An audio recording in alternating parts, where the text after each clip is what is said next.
მასწავლებლის საქმიანობის დაწყების, პროფესიული განვითარებისა და კარიერული წინსვლის ახალი სქემა და მასწავლებელთა შეფასების ელექტრონული სისტემა ამჯერად სამტრედიის, თერჯოლის, ტყიბულის, ზესტაფონის, საჩხერისა და ჭიათურის რესურს ცენტრებს, სკოლის დირექტორებსა და მასწავლებლებს წარებინათ.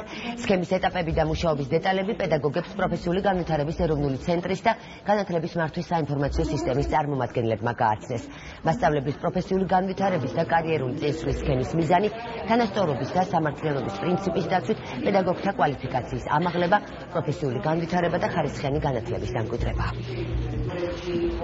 ვთვლი რომ ძალიან ინფორმაციული იყო, იმიტომ რომ უშუალოდ ჩვენ მასწავლებლის სახლის წარმომადგენლისგან სქემის განხილვის საშუალება არ გქონია და ყველა ის შეკითხვა, რაც მე დირექტორს, როგორც დირექტორს, შიდა სასკოლო პროცედურები მაინტერესებდა, ყველაფერზე ამომწურავი პასუხი მივიღე. ჩვენ სქემის ფარგლებში ყველა რეგიონში მივდივართ, ყველა პედაგოგს, ყველა დირექტორს გავაცნობთ დაწვრილებით თითოეულ პუნქტს, თითოეულ კრედიტ ქულას, თითოეულ აქტივობას, თუ როგორ შეიძლება მოხდეს მასწავლებლის პროფესიული განვითარება და წინსვლა, იმისთვის რომ ერთობლივად მივაღწიოთ სწავლების მაღალ ხარისხს, მასწავლებელთა პროფესიულ განვითარებას.